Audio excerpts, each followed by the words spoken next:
Uh, Good evening, everyone. Welcome to Covington and Burling. And on behalf of the Rock Creek Conservancy, we're delighted that you could join us this evening. We hope you enjoyed your time next door, and really want to thank Arc'teryx again for their generosity and their support of the Conservancy. You know, when you think about Rock Creek Park, I actually think about the first time I ever came to Washington, and remembered seeing this massive bridge with lions on it on either side that goes across Connecticut Avenue with these sort of improbable light posts with these giant eagles on it, this majestic thing. And then looking over the side in the most unexpected scene that you could possibly imagine in the core of this urban area, this almost beautiful pastoral wilderness that's down so far underneath the city in some ways, but so much an essential part of what this place is about. And so much of the work that was done to think about and have the foresight to preserve the core of this amazing watershed is something that's transformative in such a fundamental way. And the history of the Olmsted involvement, something that is absolutely transformative as well.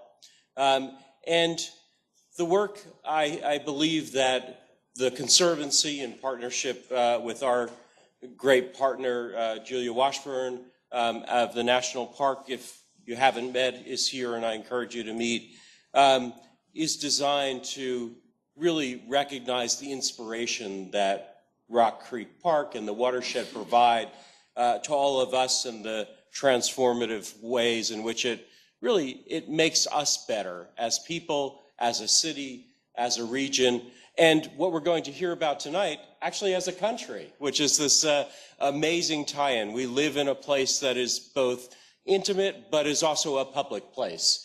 And recognizing that there's this really magical tie-in from A to Z, we have very fortunate to have with us the author of that. I want to thank our fellow Conservancy board members. I know it was mentioned before, but people who devote an enormous amount of time and energy to these efforts. The staff, who are just a phenomenal and enthusiastic and dedicated group. So if you haven't spent time with them, please do. And most of all, our long-time and dedicated friends and supporters. Without your efforts, without your continued enthusiasm for the work of the Conservancy, we would be unable to do the amazing work that our staff does. So we thought we'd just take a moment and have a small celebration of that. And to do that, I'm really pleased to introduce David Swerdloff. David is the author of a book that's sitting over there, Rock Creek Park, A to Z. He can tell you how he came up with that, but it proves a good mathematician as well as a good historian, as I learned. And it's, as it suggests, this alphabetical accounting of the crazy stories and the natural wonders that are part of the wildest place in D.C. Well, maybe no longer, but there are other places that perhaps now might qualify for that. But putting that politics aside, David's a D.C. native. He's a well-known local radio personality. He's a journalist.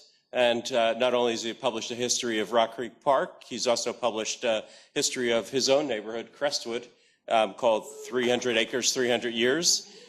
So without further ado, we look forward to being regaled by these great stories. Thank you again for doing this, and thank you all for being here. And of course, thank you to you Olmsted Society members for your extraordinary support for the Conservancy. As you know, the Olmsted family is very important in making Rock Creek what it is today. Frederick Olmsted Jr. had some direct connections with U.S. presidents. As a member of Teddy Roosevelt's art cabinet, his appointment by President Taft as one of the original members of the Commission of Fine Arts, and his work on the White House grounds, Roosevelt Island, and the Jefferson Memorial. But with President's Day just behind us, I'm going to guide you through the relationships our commanders-in-chief had with Rock Creek.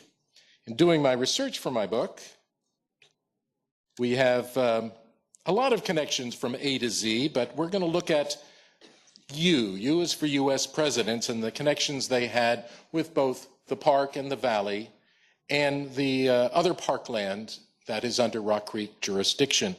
Presidents didn't come to town necessarily knowing anything about Rock Creek Park. Jimmy Carter, for example, when he came to town in 1977, he was such an outsider that the press corps would pass around this joke. Jimmy knows so little about Washington, he thinks Rock Creek Park is a Korean lobbyist.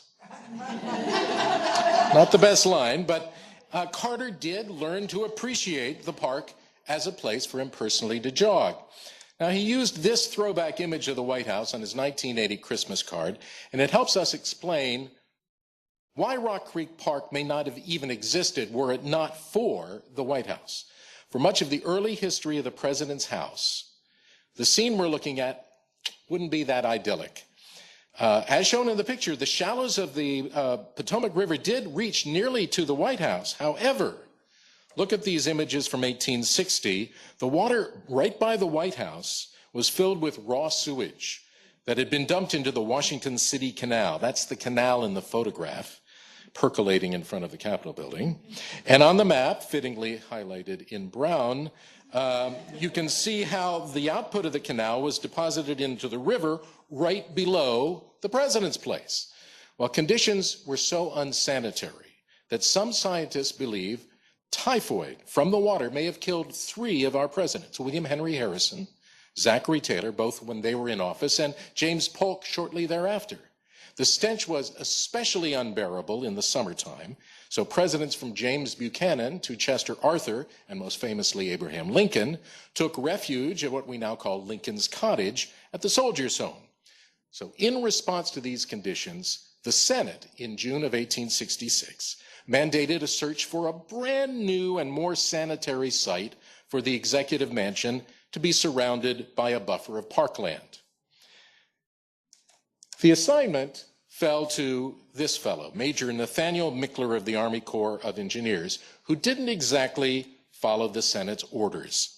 The report he filed in 1867, which included this detailed map of Rock Creek Valley, lavished most of its attention not on a new White House, but on promoting the idea of public parkland along Rock Creek.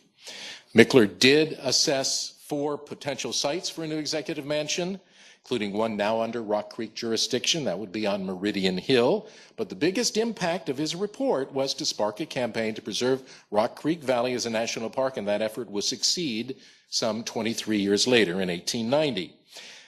There was one person who wouldn't let go of the idea of building a new White House on Meridian Hill. That would be the grand lady of the neighborhood, Mary Foote Henderson. In 1898, she hired the architect of the Library of Congress, Paul Pells, to draw these plans for a new executive mansion on Meridian Hill. Then there was another architect, Franklin W. Smith, who embellished the design, proposing to make the building larger and include a Roman arch straddling 16th Street. That would be a wonderful traffic tie-up.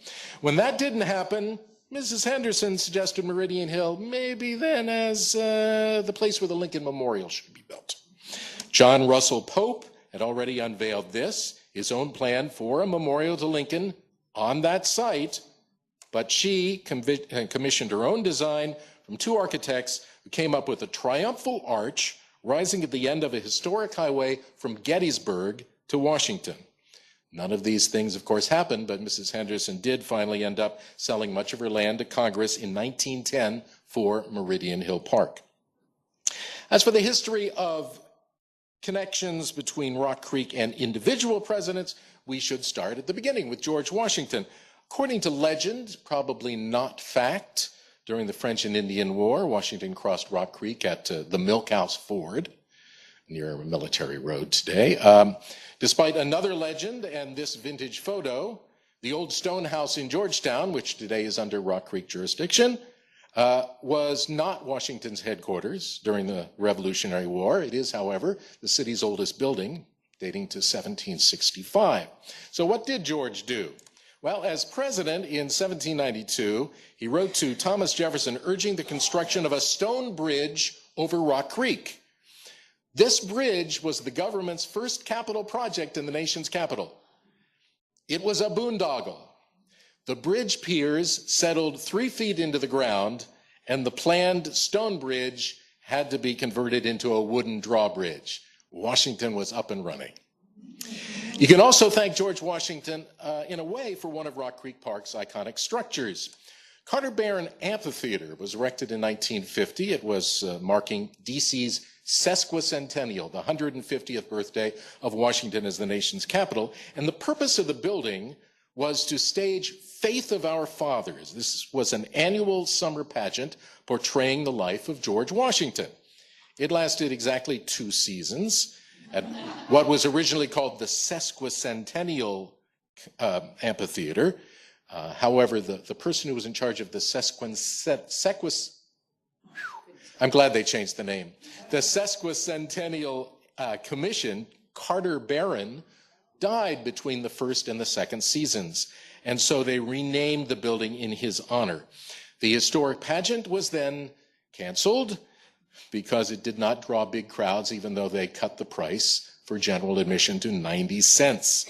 The amphitheater would go on to stage many other plays, concerts, and performances, though, of course, today it is in terrible disrepair, something that we look forward to fixing sometime in the near future. Rock Creek was definitely on the map for Thomas Jefferson, who was still Washington's Secretary of State when he sketched his conception for a national mall in 1791. As secretary and later as president, Jefferson surveyed what was called the Washington Meridian, designed to be the backbone of the new federal city. The Meridian, a north-south line, which was centered at the White House. This photo shows a stone put in place at the site of one of the original markers for the Meridian, south of the Executive Mansion. There was also a small monument set in the ground 1.5 miles north of the White House, which is why that spot was called Meridian Hill. The extension of 16th Street nearly a century later covered up the monument, but at least we have this plaque. There's good reason why John Quincy Adams' name is still found on the banks of Rock Creek. Just months before he won the 1824 presidential election, Adams purchased what had been called the Columbia Mills on property now belonging to the National Zoo. After just 1 year of ownership, Adams was already calling it a losing concern. He accurately predicted that, quote, instead of a resource for retirement, it is likely to prove a heavy clog upon my affairs. He owned the mills until his death in 1848, and though the mills fell into disuse over the next 20 years, the name Adams Mill Road would become a permanent fixture on the map of D.C. The wilderness around Rock Creek provided Adams with comfort as president and later as a member of Congress. These lines were written in 1856, either by his biographer, which is where I got it, Charles Landman. Sometimes it's credited to Adams himself. Many a time has that distinguished statesman spent the morning under the dome of the Capitol in political debate, and the afternoon of the same day in this romantic glen, listening to the singing of 1,000 birds which had built their nests in the branches of his own trees. 1829, Andrew Jackson becomes the first president to be inaugurated on the east portico of the newly completed Capitol. Many of the same stones that provided the backdrop for his swearing in and inauguration ceremonies right up through Eisenhower, those stones have been stored in the maintenance yard in Rock Creek Park. They became surplus when the east facade of the Capitol was rebuilt in marble in the 1950s. Some of the stones have been repurposed for repair work on the Capitol and the White House, and a few were cut up and made into bookends, which you could purchase from the U.S. Capitol Historical Society. During the administration of Martin Van Buren, Tsar Nicholas of Russia sent America a new ambassador. Alexander D. Bodisco served in Washington for 16 years. He became enormously popular for his lavish parties and gambling sessions. Also, when he was in his 50s, he wooed an attractive Georgetown 16-year-old named Harriet Williams, and the couple was mocked as Beauty and the Beast. Nevertheless, They married in 1840, and the wedding was attended by both President Van Buren and future President Buchanan. All right, Budisco lived most of the time on O Street, but he had an enduring connection with Rock Creek. He built this country house on a bluff above the east bank of the creek on a 300-acre estate that he purchased in 1845, and he was buried in another spot overlooking the creek at this site in Georgetown at Oak Hill Cemetery. Unfortunately, the country home was torn down in 1931. Budisco sold his estate to this guy, Thomas Blagden, whose father had sold George Washington 3 homes on what today would be the Capitol grounds. And Thomas, true to that legacy, was one of the founders of the campaign to create a Washington monument. The Blagden family would eventually give up 39 acres of their old estate to Rock Creek Park, and most of the rest did become today's Crestwood neighborhood. And there's a plug for my other book. Crestwood does have a history, I'm proud to say, and its 300th year is next year. So we look forward to celebrating that. On the opposite bank of the creek, the extensive holdings of the Pierce family and the Shoemakers. Plantings from Joshua Pierce's landscaping business did help beautify the White House grounds. Here you see an image of Joshua, the title page from one of his landscaping catalogs, and a local ad he placed selling fruit trees. When John Tyler was president, his wife died, and he remarried.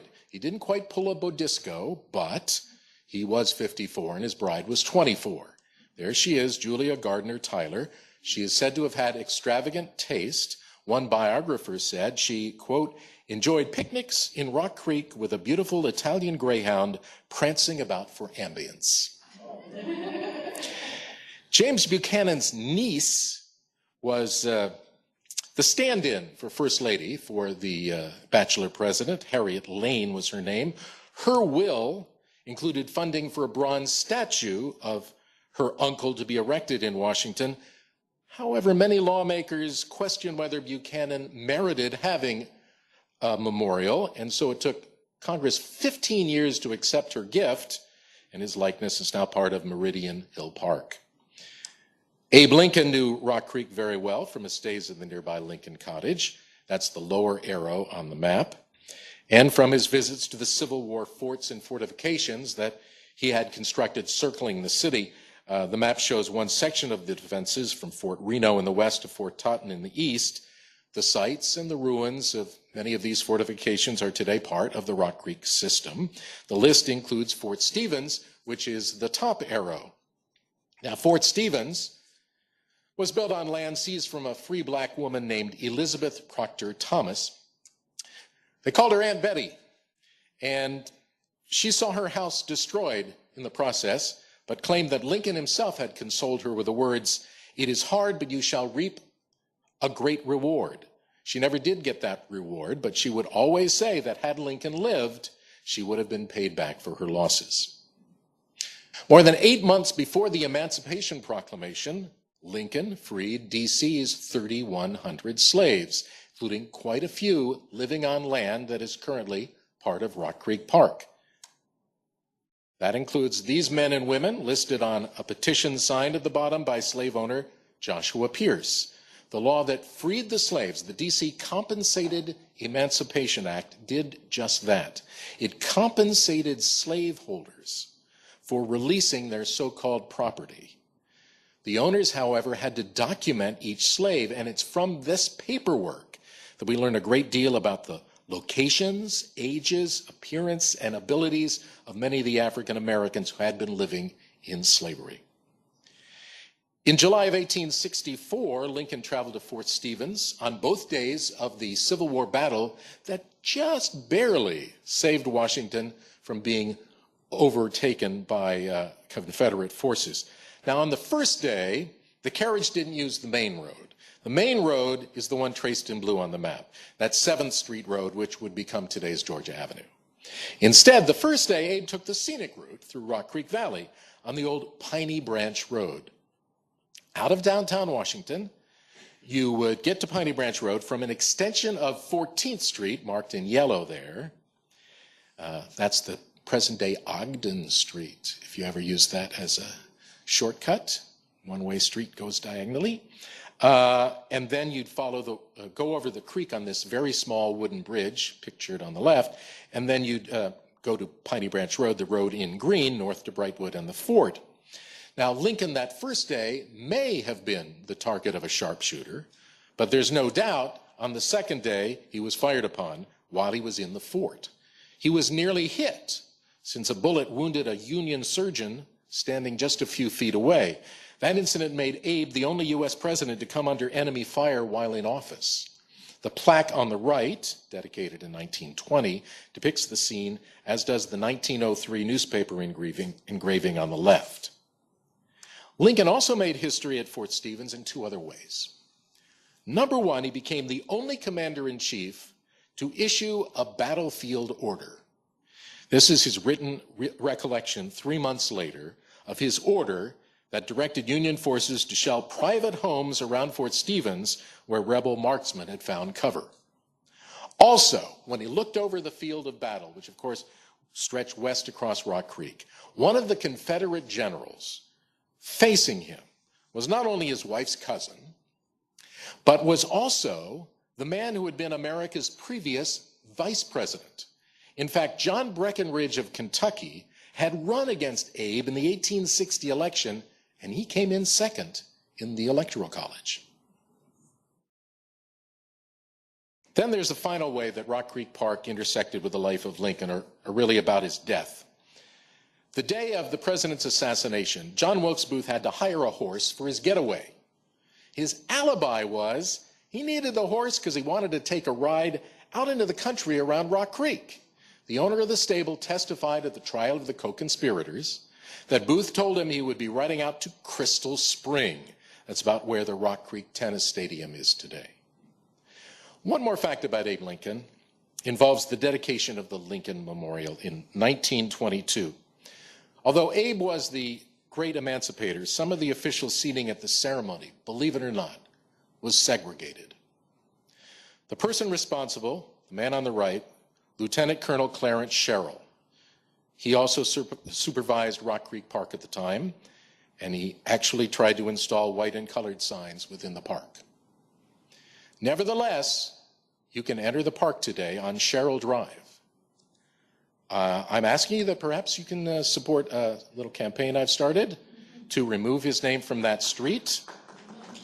I have recommended 5 possible replacements, all of them names of African Americans with strong connections to the park, and I'd be happy to talk to you about them. Getting back to our cavalcade of presidents, U.S. Grant used to visit the area just north of Crystal Spring where, until 1909, there was a racetrack. There it is, the harness track, which closed when 16th Street was extended right through the middle of the oval. Before then, 16th Street had ended at Mount Pleasant. Grant probably also enjoyed an adult beverage or two at one of the hotels next door to the track. His grandson, U.S. Grant III, would supervise Rock Creek Park for 7 years in the 1920s and 30s. When the so-called poet of the Sierras, Joaquin Miller, moved to D.C. in 1883, he built a log cabin on Meridian Hill using timber cut from Rock Creek Valley. For its foundation, President Arthur said, "Go ahead, take some of this stone left over from the construction of the Washington Monument." Miller was quoted as saying, "I sit up here in my fine cabin, while the president himself sits down there at the end of the street with his little cabinette." The Joaquin Miller cabin was taken apart and then reassembled within Rock Creek Park in 1912. When Grover Cleveland was getting ready to take office, Miller wrote a short verse in his inauguration book. Inaugurating presidents in good old democratic style is something of a novelty to the entire rank and file. Then let us do our utmost with a hospitable hand to place our grand old city the foremost in the land. Maybe you should have left that one in the Sierras, I don't know. But Cleveland used to enjoy taking his carriage, or one of his carriages, into Rock Creek Valley, including an outing on the 4th of July in 1885, described here in the Post. The next day, he went out for a drive, the report says, by way of Pierce's Mill. The president's equipage was recognized by a number of picnic parties, and he was kept busy responding to salutations until the last hill was climbed.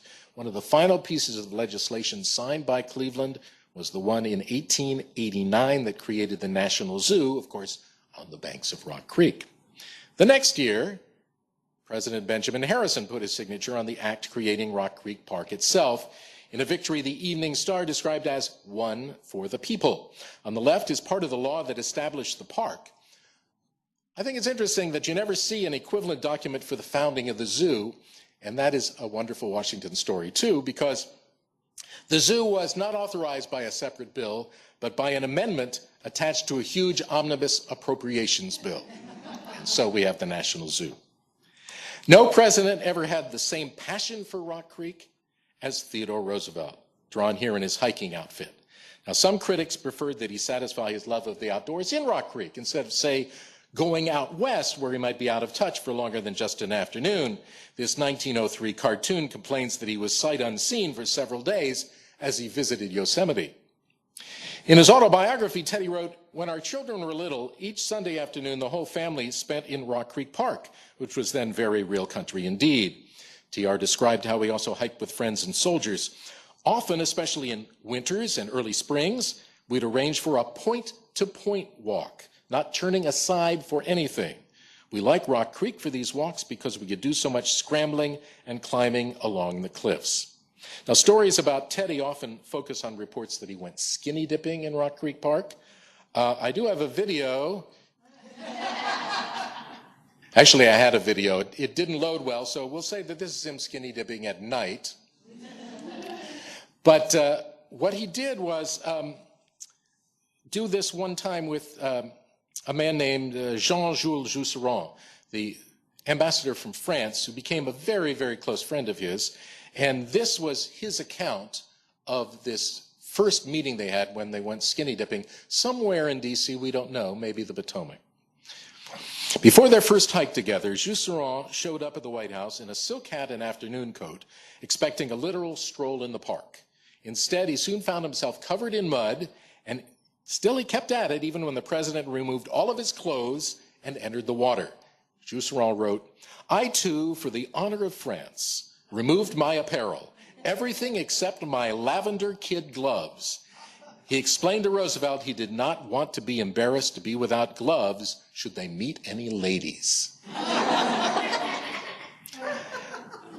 The two became so close that one account says Roosevelt made a point of consulting Jousserand as if he were an honorary cabinet officer. Their relationship and the wilderness they enjoyed together led to the creation of the Jousserand Memorial in Rock Creek Park.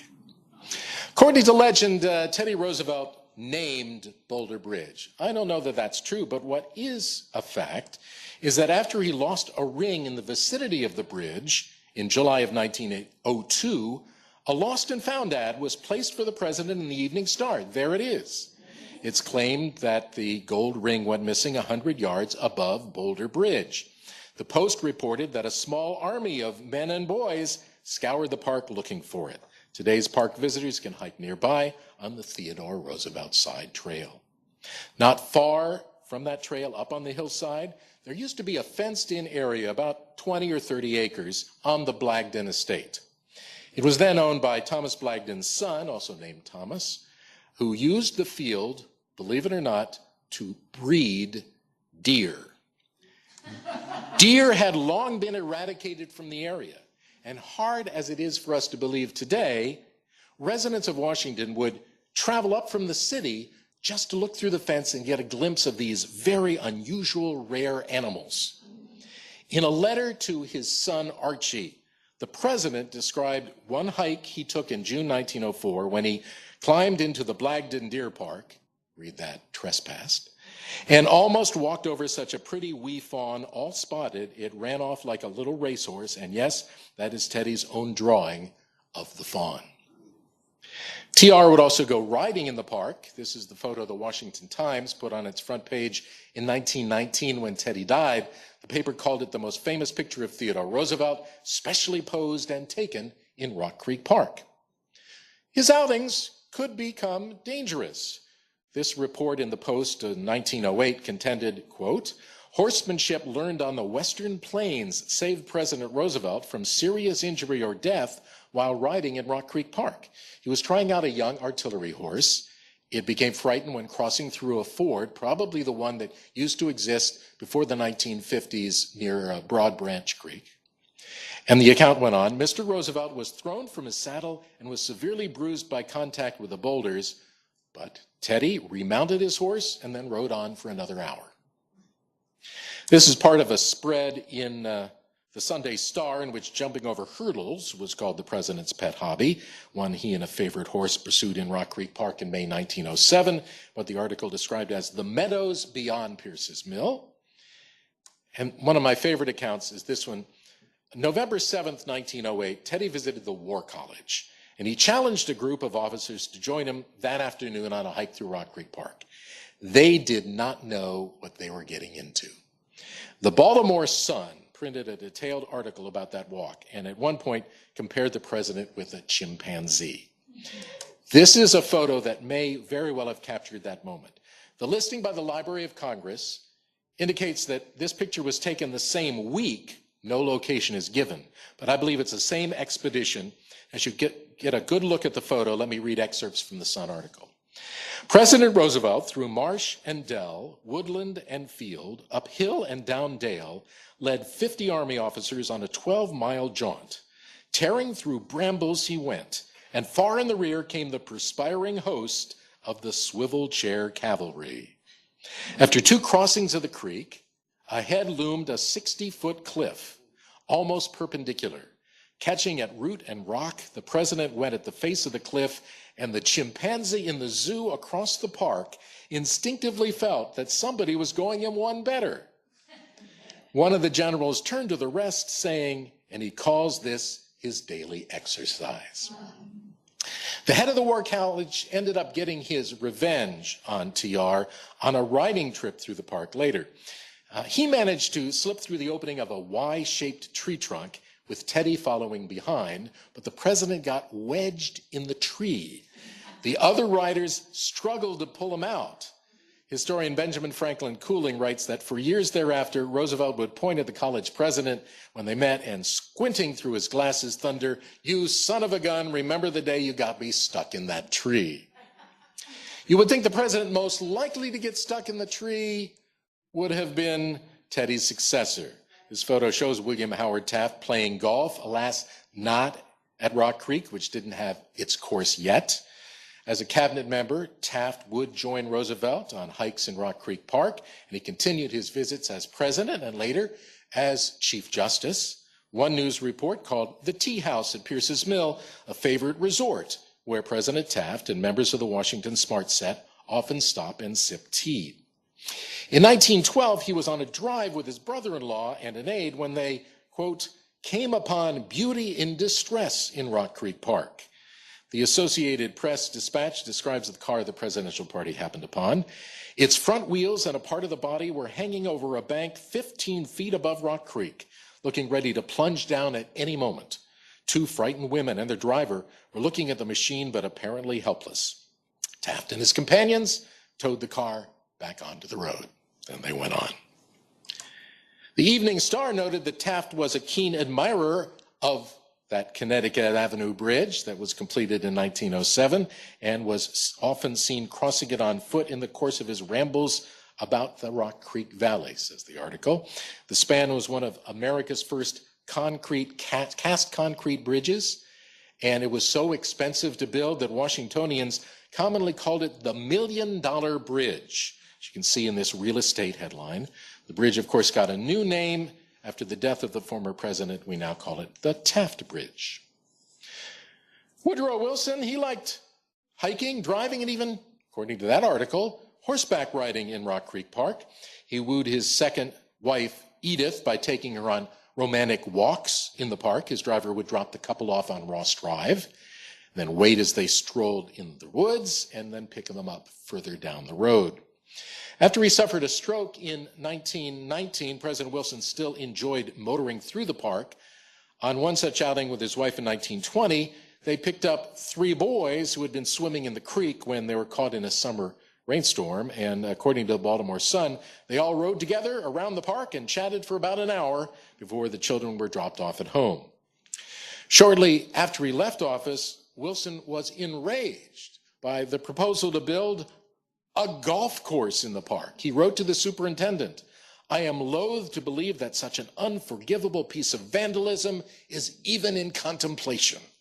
Calling the park the most beautiful thing in the United States, Wilson objected to plans, quote, "to mar its natural beauty for the sake of a sport." The links were built anyway, and President Harding inaugurated the course in 1923, shooting a round of 102.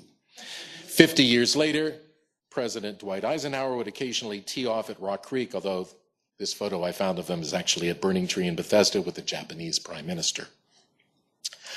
Washingtonians followed the 1928 election between Herbert Hoover and Al Smith by watching a powerful light in the sky shining from the park. During the evening, there were two searchlights sweeping the sky. One from what would be today part of the Carter Barron parking lot. The other was from the driveway of the district building. If the lights burned continuously, then Smith was leading, but if they flashed on and off, then Hoover was ahead. Hoover, of course, became president, and during visits to the park, he lived up to his nickname, the Great Engineer. On family picnics by the creek, he would recruit volunteers to help him construct miniature dams. Initiatives by Franklin Roosevelt during the 1930s created much of the park infrastructure that we see today through New Deal agencies like the CCC and the WPA.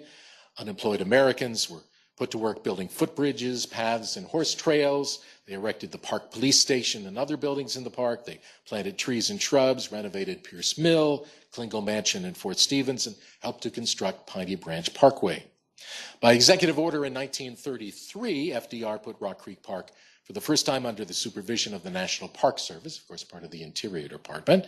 Harold Ickes, his Interior Secretary, took a personal interest in the park and worked to reverse the segregation policy that had been in effect for many years. In 1936, Franklin and Eleanor attended the unveiling of the Jusserand Memorial. They were in the car. Arriving at the ceremony with them is Madame Jusserand. When Eleanor was out of town late in Franklin's presidency, his old paramour, Lucy Mercer Rutherford, would visit the White House for tea or dinner. And according to the Ken Burns documentary on the Roosevelts, quote, sometimes she and the president took quiet rides together through Rock Creek Park. This photo shows the two of them, but it was taken earlier during what looks like an awkward ride with Eleanor. You remember Mr. Carter Barron? Well, his regular job was being regional manager for Loew's Theaters, and that made him sort of Hollywood's ambassador to the nation's capital. He came up with the idea of marking the inauguration of a president with a gala star-studded variety show, and he had the connections to pull it off. Barron organized the first inaugural gala for Roosevelt in 1941, with entertainment from such notables as Irving Berlin, Mickey Rooney, Ethel Barrymore, and Charlie Chaplin as the great dictator. President Truman attended the opening of the D.C. Sesquicentennial Amphitheater in 1950. He returned in 1951 when it was dedicated to Carter Barron. And Truman would also purchase flour and meal from Pierce Mill for use in the White House. If you go on to the Kennedy administration, Jackie would go on horseback riding trips into Rock Creek Park, but not Jack, who was said to have been allergic to horses.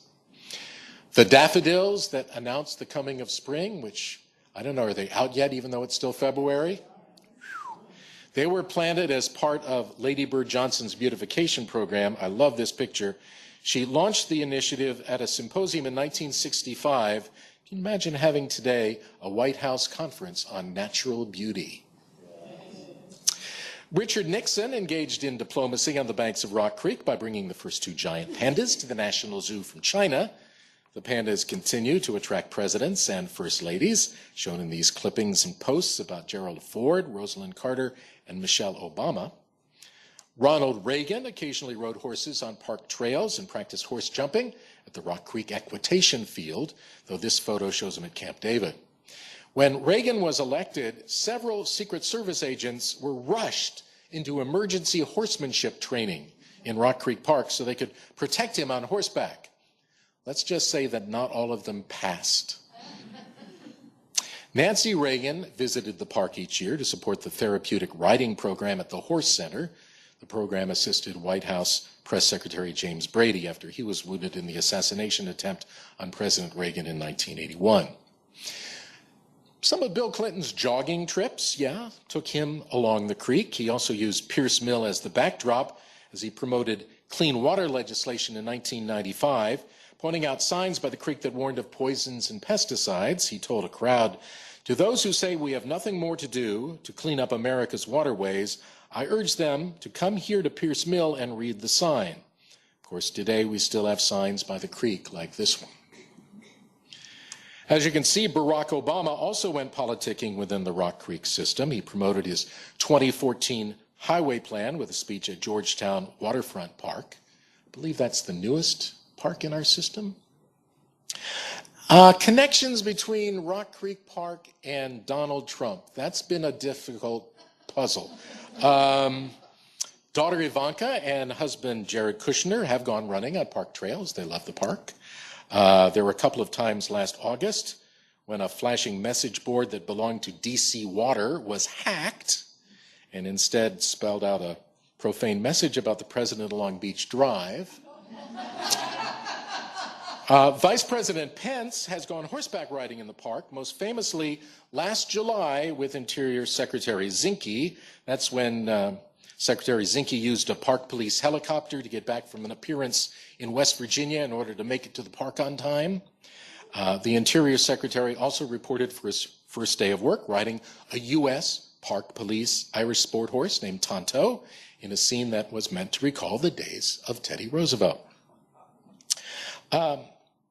Let me close this A to Z U for U.S. President's description, though, with a look back at another presidential election, one that had very bitter divisions just like our last one. Rock Creek Park was sort of a background player during the transition in 1829 when John Quincy Adams was on the way out and Andrew Jackson was about to become president.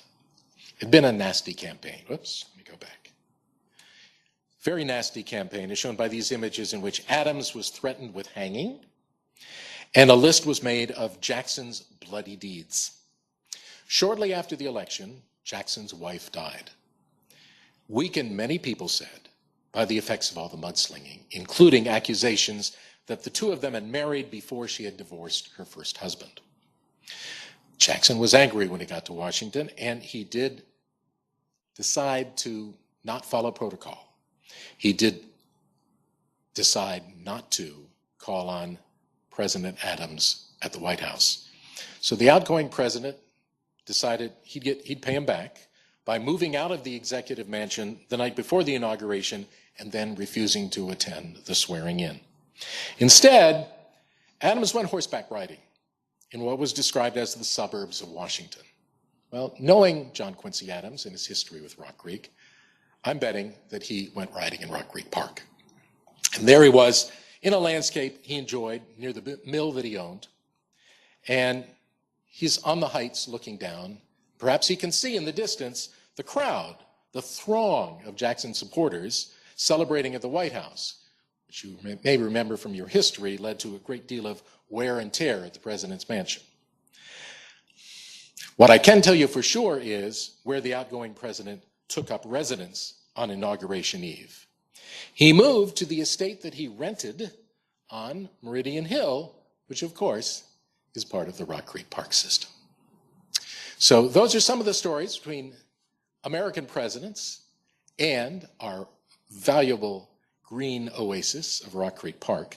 Appreciate your attention. Beyond U is for U.S. presidents. There are 25 other letters in the alphabet, from A is for animals and B is for bridges to Y is for you gotta be kidding, and Z is for zoo.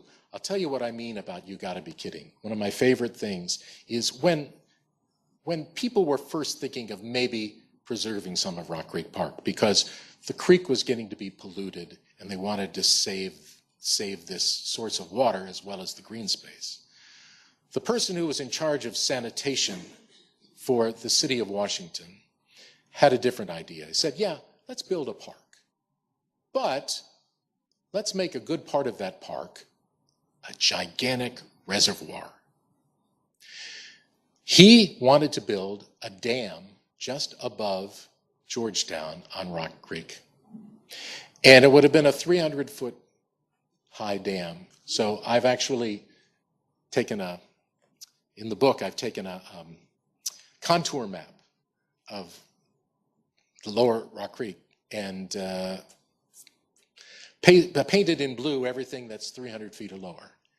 So let's just say many of us who live near the park would have waterfront property today if that had taken place. That is what I mean for why is you gotta be kidding. Another thing that they wanted to do was build superhighways up Beach Drive. That came up time and again. We have a wonderful Washington reason why that never happened. In order to build Beach Drive into something that it isn't today, you would have to have the permission of the US government, the DC government, the Smithsonian, because of the National Zoo, and the Park Service. So you're the Highway Department and the Park Service from the federal government, the DC government, and Maryland also was, of course, weighing in on this. They could never all agree. And that's the reason why we never got the dreaded freeway that was supposed to take Rock Creek Parkway all the way up to East West Highway. So that's one of the stories in the book as well. I encourage you to take a look at it. It's for sale at the Rock Creek Nature Center and at Politics and Prose. I've got some. So take a look, learn some things about the park from A to Z, and if you have any questions, I'd be happy to try to answer them.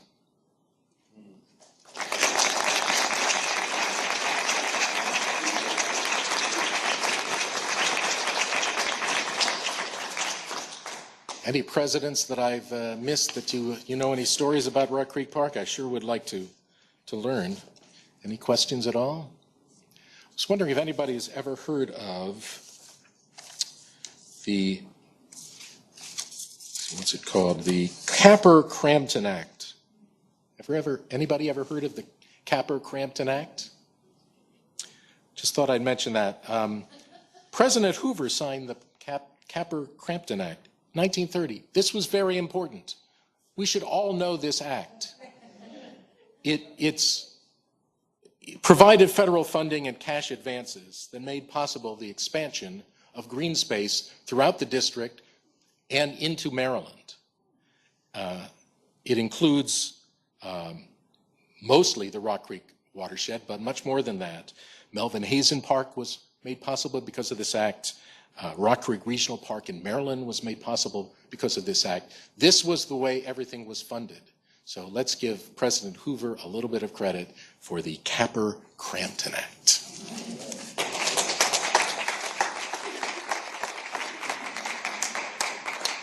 And let's give David another round of applause for that really masterful review of this place that we all feel we know so well, yet holds all of these wonderful stories and mysteries. So thank you again for your willingness to join us and inform us. Thank you all again for your support for the work of the Conservancy and the park, and I hope you can all spend some time together. There's a few restaurants down the alley, Centralina, I think some people are gathering at afterwards, and again, we appreciate all that you do for the Conservancy and the park, and look forward to many more such discussions. So thank you all. Good night.